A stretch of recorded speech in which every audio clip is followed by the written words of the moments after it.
Si estamos con Daniel Castro, bueno, vamos a hacer un repaso de todo lo que ha hecho en estos años, nos va a contar de todos los proyectos que está desarrollando ahora. Un placer tenerte, hace mucho tiempo que estamos Es esperando cierto, sí, concretar, sí, ¿viste? sí, muchísimas gracias. Es para mí un privilegio estar acá, entre gente amiga.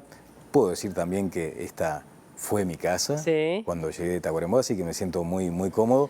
Y debo reconocer que efectivamente las primeras invitaciones que tuve fueron del equipo. Pido disculpas, pero en aquel momento todavía había como una cantidad de movimientos ahí que debían ser resueltos. Ahora estoy encantado. Bien, después nos va a contar algunas cosas de Alejo porque trabajó mucho con Alejo. Pensé que iba a estar ese personaje acá. Veo que ha huido. Bueno, pero ya le vamos a sacar información cuando Muy bien, ya estemos más adentrados en la entrevista. Quiero arrancar desde Tacuarembó, que es tu lugar de pertenencia, claro. ¿no? Si vos tenés Sí, que decir mi lugar en el mundo, y sí, bueno, Tacuarembó aparece ahí, sí. ¿no? Me parece genial que hayas utilizado el término de la pertenencia, porque a veces se da esa confusión. Yo nací en Tranquera de Rivera, que es la tercera sección del departamento, la segunda sección, y después, al poquito tiempo, me fui a Tacuarembó. Por lo tanto, creo que tenía 2 años. Mi pertenencia es con Tacuarembó y allí desarrollé no solo mi niñez, mi adolescencia, mi juventud, sino que, bueno, mis padres afortunadamente están ahí todavía, mi familia. Quiere decir que sí, efectivamente mi lugar sigue siendo ¿Y Tacuarembó. por qué decidió tu familia irse a Tacuarembó? En aquel momento papá tenía comercio en Tranqueras, no le fue bien, necesitaba seguir adelante con su comercio y tomó la decisión de que Tacuarembó era una buena oportunidad. Además, muchas veces Tranqueras está mucho más vinculado a Tacuarembó que a Rivera. Claro. Teníamos familia, además la familia de mamá estaba en Tacuarembó y resultó al fin una muy buena decisión. Qué lindo. Porque nos criamos ahí todos. Sé que tus primeras herramientas a nivel laboral estuvieron vinculadas con la radio, Sí, ¿no? claro. Más desde el lado del operador y hasta de DJ. Sí, sí. Creo que mi primer trabajo, si se quiere, o por el primer trabajo que recibí una retribución económica fue de DJ. Increíble. Increíble. ¿Qué música tenía una foto ahí. pasabas? Y lo que pasa es que, por ejemplo, mira, tenía como 2 dimensiones mi trabajo en aquel momento. Una, la del DJ que iba a las fiestas de cumpleaños o de casamientos. Entonces ahí, en principio, los que eligen la música son los que pretenden agasajar, ya sea a los novios o a la quinceañera. Después teníamos los bailes, y ahí era la música del momento. Sí. Y también había una instancia, el otro día pasaba por el centro de barrio número 1. Los centros de barrio son una creación extraordinaria de un arquitecto tacuarembóense reconocido en el mundo, porque él tuvo la visión de generar en cada barrio, o por lo menos en grupos de barrios importantes, centros de concentración de personas. A tal punto que en los centros de barrio, era una idea de avanzada, en los centros de barrio había desde bibliotecas, costureros para que las señoras de la zona aprendieran a coser eventualmente, como te decía, bibliotecas. Habían lavaderos municipales, o sea, la gente acudía con su ropa y lavaba ahí. Y después había un anfiteatro, como si fueran microteatros de verano. Y en esos anfiteatros, los domingos a la tarde, nos juntábamos unos amigos y también pasábamos música. En aquel caso nos pedían, con papelitos, se acercaban a la cabina con el nombre de la canción escrita y nosotros buscábamos y lo pasábamos. ¿Qué más? Sí. Bueno, después obviamente que apareció el locutor, ¿no? El Sí. estar delante del micrófono Sí. y empezó como a nacer esa vocación por el Sí. periodismo. Sí, yo en la radio en la que estuve encontré una escuela, por más que pueda ser un lugar común, fue efectivamente así, había profesionales de una talla extraordinaria que podrían haber triunfado en cualquier lugar. Y esa radio que le dio además el marco a una cantidad importantísima de profesionales, tenía un programa en particular que aún sigue estando, que se llama Adelante, a las 10 de la mañana, que lo conducía, que lo creó, lo fundó y lo condujo durante mucho tiempo Luis Osvaldo Dini, que ahora hace relativamente poco tiempo falleció. Era un ser tan extraordinario, con una capacidad para la comunicación tan destacada, que efectivamente lo sentía en sus venas. Y ese programa fue el que claramente me marcó como aquella curiosidad de decir, qué bueno que está esto de hacer En aquel caso, de pronto no tenía todavía el concepto del periodismo como lo conocemos hoy, Claro. pero era la comunicación. Y en aquel caso también se daba la circunstancia de hacer un periodismo cercano a la gente, Sí, un claro. periodismo bien ajustado a los intereses de la comunidad. Como porque ocurre en el interior, ¿no? mucho, Donde el comunicador muchísimo. de verdad que habla de lo cotidiano, ¿no? Claro. Es el referente de las personas que Exacto. viven ahí. Era como decíamos en aquel tiempo, y es una frase bastante reiterada, la caja de resonancia de la sociedad.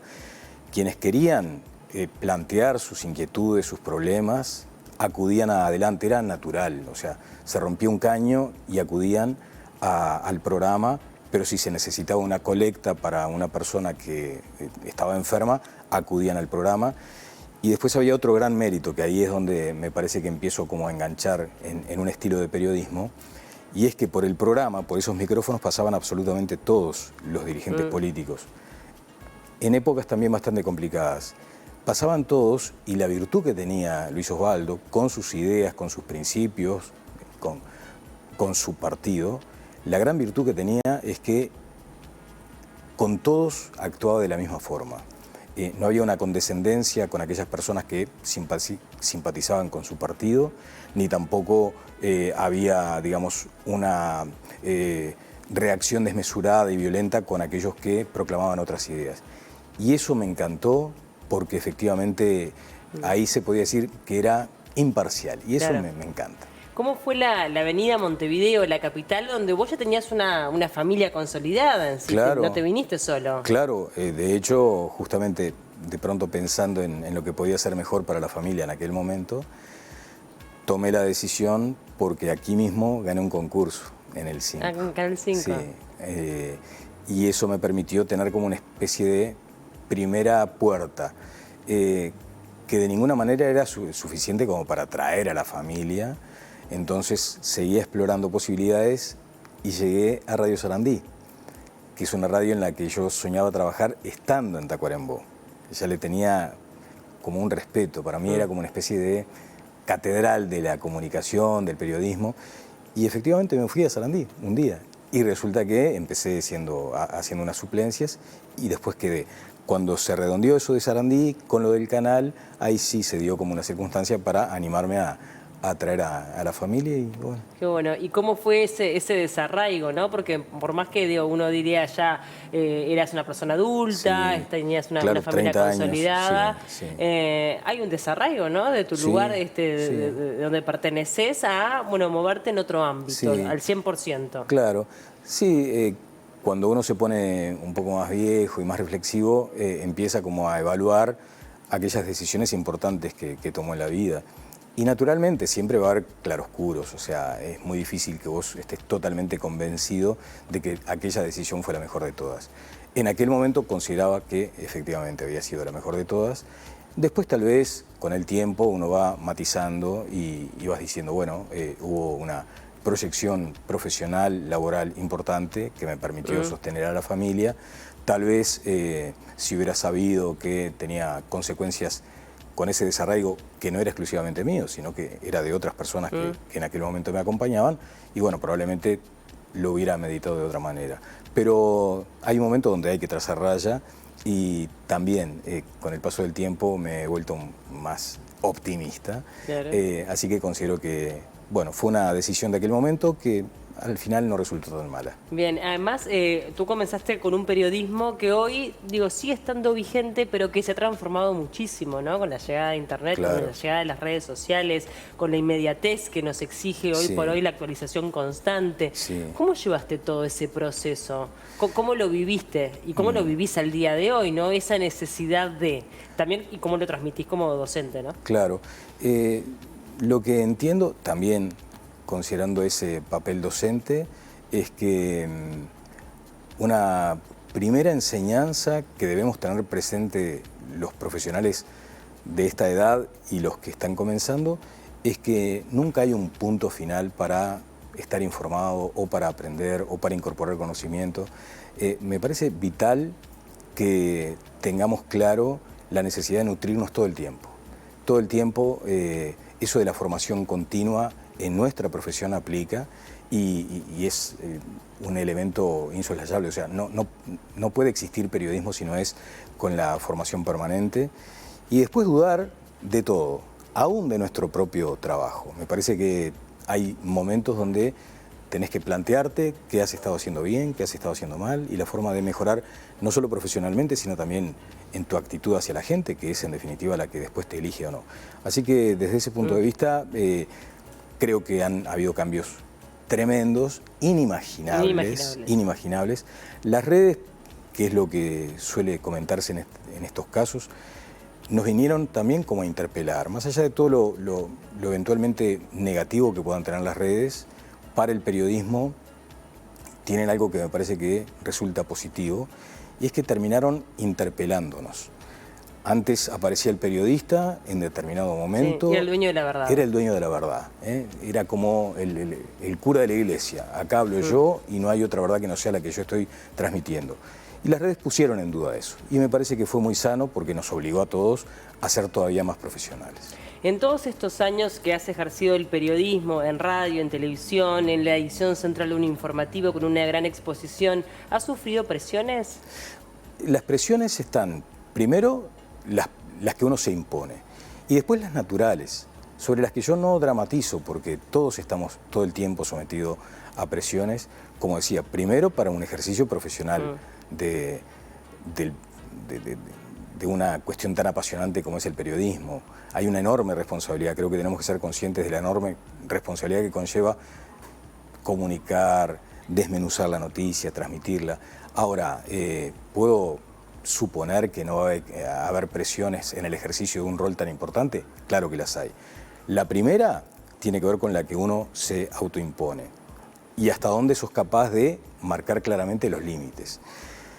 Y la presión que también se recibe a veces es de la propia gente, que te está pidiendo a ti que hagas tu trabajo de manera profesional. Lo otro uno lo puede empezar como a manejar con el paso del tiempo. ¿Cuál es la principal credencial, la principal acreditación de tu trabajo? La honestidad. Si vos sabés que estás cumpliendo con tu trabajo honestamente, no hay presión que valga. Allí vos decís, este es mi rumbo, este es mi camino, sobre estas bases profesionales transito y de acá no me saca nadie. Si tenés algunas dudas sobre tu comportamiento, bueno, ahí sí las presiones pueden permear de una forma o de otra. No es el caso, por suerte. ¿Pero consideras que en nuestro país hay libertad de expresión por parte de la prensa? Hay libertad en el ejercicio de la opinión. Estamos observando cada vez más un periodismo de opinión y me gustaría reivindicar el papel del periodismo en estas circunstancias actuales, donde gracias al trabajo de muy buenos colegas hemos descubierto mucha cosa. Hay que recordar que el periodismo tenía un papel protagónico para correr el velo y para echar luz sobre zonas que estaban muy oscuras. Ahí hay un ejercicio del periodismo muy responsable. Si estamos ante esta circunstancia, gracias al periodismo, desde luego que hay libertad. Bien. Hay libertad para ejercer la profesión. Hay que tener también responsabilidad, ¿viste? Ese concepto de la libertad con responsabilidad. Exactamente, porque también uno tiene que tener cuidado al momento de decir algo de forma pública en cómo puede afectar o repercutir, ¿no? Y ahí también saber encontrar como ese límite para hacer lo correcto de acuerdo a la subjetividad de cada uno, porque lo de la objetividad para mí no existe. No sé qué opinas vos. No, el debate ese de la objetividad ya está superado, ¿no? Superado hace mucho tiempo. Creo que hay una frase, no sé si es textual, pero de Campo Amor, y además del siglo XVIII, si no recuerdo mal, y dice, la libertad no es hacer lo que se quiere, sino poder hacer lo que se puede. O sea, planteado en los términos de que la libertad tampoco es esa cuestión irrestricta. Pero para dar un ejemplo, ¿en algún momento tuviste que tener como un freno y decir, bueno, comuniquemos por este lado? Y siempre hay como una referencia, cuando se tratan estos temas, a la pandemia, ¿no? Que es lo más reciente, donde nos sometió, eso sí, a la presión de decir, estamos todos en el mundo, estamos conociendo todos los días más sobre este tema. ¿Cuánto de lo que trasciende lo podés canalizar? ¿Cuánto de lo que brota en todas las redes lo tenés que tomar como algo que sea un elemento que contribuya, que suma o que resta? Si nosotros empezamos a plantear las dudas que pueden ser razonables sobre las vacunas, pero le damos una jerarquía que haga que todo un plan nacional, donde la salud está por encima, se comprometa por esas dudas, ¿no hay allí una necesidad por lo menos de revisar los procedimientos de comunicarlo? Ese es un ejemplo.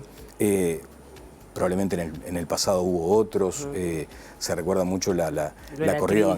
Sí, la crisis económica. La crisis económica, la corrida aquella bancaria de 2002, sí. donde también vos decías, yo tengo todo el derecho a informar que todo el tiempo se están fugando determinados montos de capitales. Esa es mi libertad y yo puedo informarlo. ¿Hasta cuánto hay de responsabilidad en decir que ese goteo compromete ni más ni menos que a la institucionalidad del país, a la democracia del país? Entonces, yo no digo que no haya que dar la información, sí digo que hay que meditarla mucho antes. Has tenido muchísimos mano a mano con un montón de políticos, si no, con la gran mayoría Sí. te voy a decir que el 80%. Sí. ¿Se han enojado muchos? Bueno, sí, porque me parece que en el libre juego de la democracia los medios o los periodistas estamos para preguntar y ellos tienen la total libertad de responder o de no responder. Naturalmente que hay quienes se incomodan más con algunas preguntas, pero también digamos que... ¿Pero queda saldado después de que termina o aparece la llamada o no te vienen a otra? No, bueno, hay veces donde queda saldado porque se entiende que son las reglas de juego. Sí. Yo creo que hay políticos que valoran mucho que les pregunten con honestidad, con respeto, pero con firmeza, con convicción, ¿no? Lo valoran porque les permite a ellos lucirse también. Claro. Distinta es la circunstancia de aquel que, sin entender que debe existir ese juego democrático de un periodista que pregunta y que quiere saber, porque el periodista en ese momento lo que está haciendo es representando a una cantidad de gente que lo está mirando. Hay quienes no lo entienden así y tampoco hay, digamos, odios eternos. Después, con el tiempo, las cosas se van resolviendo porque se entiende que todo nació también de la honestidad. ¿Extrañas hacer el informativo? Y se extraña esa sensación de estar todo el tiempo apuntando a una hora donde vas a tener a mucha gente muy concentrada en lo que vas a informar. Esa rutina sí se extraña. Bien. ¿Te tomó por sorpresa la salida? Hay procesos que vos decís, en algún momento, si esto no llega a canalizarse de una buena forma para ambas partes, algo puede llegar a suceder, ¿no? También yo creo que en los trabajos, con el paso del tiempo, cada vez somos más conscientes de la finitud. Sí, sí. No se da aquella cuestión de decir, acá me quedo eternamente y ya está. Eso es de otra era, seguro. Es de otra era. Sí. Lo que sí de pronto sucedió es que, habiendo una trayectoria que desde ese punto de vista, lo digo sin arrogancia, pero no tenía una observación, una suspensión, no había nada ahí, tal vez lo que sí toma por sorpresa es que no hubiera una instancia para decir, Daniel, mira, nos ponemos de acuerdo con que esta parte, este ciclo de la pantalla, tal vez lo podamos modificar o no, bueno, en fin, hay estilos que queremos incorporar, pensemos en otra cosa, ¿no? Y capaz que ahí fue parte también de mi error de no transmitir debidamente que yo estaba para jugar donde me pongan, porque mi pasión es el ejercicio de esta profesión. Y no es tan relevante de pronto el lugar en el que estás. Yo disfruté mucho cuando estaba en una tarea más de producción que al aire. Tal vez te diría que mi mejor época no fue en la conducción, donde terminás siendo un lector de noticias, sino cuando estabas más en la cocina. Eso es lo que a veces reclamaba. También te digo una cosa, ¿no? Cuando pasa el tiempo y vas tomando todas las cuestiones con otra perspectiva, lo digo esto como autocrítica, uno tiene que empezar a asumir más claramente eso de los roles, que en otros países está muy bien determinado. Sin ir más lejos, hay mucha gente en Argentina que lo que hace es se sienta frente a la cámara y lee lo que le ponen. De pronto hay quienes tenemos otro estilo, otra idiosincrasia y queremos estar más en todo. En todo. Y tal vez esa es la parte que también que me hubiera gustado cumplir mejor, ¿no? Decir, bueno, estoy, pero para sumar mucho más. ¿Y has visto el nuevo Telenoche? No, porque afortunadamente estoy en un redescubrimiento de otra cantidad de cosas que no podía hacer estando en Telenoche. Una de ellas, yo estoy con mis hijos chiquitos en casa ahora, ¿Cuánto tienen, Daniel? Ahora en casa tengo a Clarita de 9 y a Martín de 7. Y Martincito siempre había tenido muchas ganas de ir de hacer algo de fútbol. Sí. Y no era posible porque precisamente las clases de fútbol son las clases después del colegio, ¿no? Y gracias a esta circunstancia es que lo puedo acompañar. También otra cosa, cuando uno toma distancia de esos compromisos, que a veces vas como autómata, ¿viste? Decís, bueno, a tal hora me duchaba, a tal hora estaba en el auto y a tal hora llegaba, a tal hora me maquillaba y salía al aire. En esa lógica perdés de vista lo que está haciendo la otra persona, en este caso mi esposa, que estaba atendiendo toda una cantidad de cuestiones que hoy las veo y digo, opa, entonces si puedo dar una mano ahora, por eso la verdad, no es porque no me interese tampoco mirar en particular algún informativo, de hecho ahora también todo esto está tan moderno que te van como encapsulando contenidos, o sea que es posible verlos a todos igual sin problema, pero no me siento a mirar. Bien, y estás igual con un proyecto en Canal 11. En Canal 11 hay un proyecto que más que un proyecto ya se ha... Eso es una realidad. Sí, claro. Se ha consolidado, es un programa, Este es el Plan se llama, que en el título tenía como la vocación de decir, miren, acá tenemos una región de desarrollo muy fuerte, creo que merece que le prestemos un poco más de atención y fue hecho con ese cometido, continúa los domingos a las 10 y en ese sentido me siento muy feliz. Y estás entrevistando a personas que apuestan justamente al crecimiento claro. del departamento de Maldonado y de Punta del Este puntualmente. Claro, y del Este.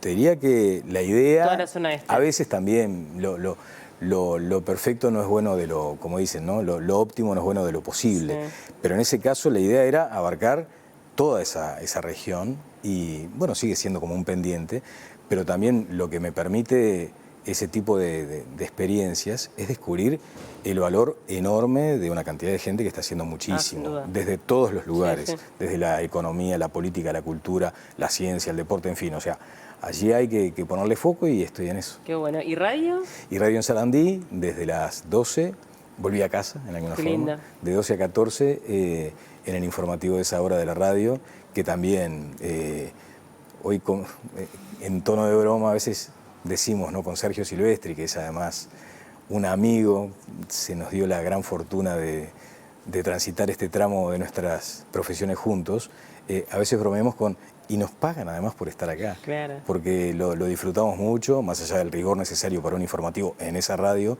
la pasamos bien también. Qué lindo. Bueno, así que muchísimos también proyectos, imagino que también estarás trabajando en nuevas ideas, nuevos contenidos. ¿Viste? Eso es lo que sobra, ¿viste? Lo que sobra. Hay que canalizarlos. Hay que canalizarlo, sí, exactamente. Sí, porque también tiene como mucho de autogestión esta profesión, también, ¿no? Claro, eso de la reinvención aplica acá mucho también. Sí, y eso de hacer un poco de todo, aprovechar justamente eso, que tenés esa impronta también de la producción. Exacto, para poder jugar en todas las canchas. Sí, que quería sacarle el puesto a Alejo en su momento. Y no. Viste que fui alargando las respuestas para no tener que hablar de ese señor. No, pero si querés decirnos algo.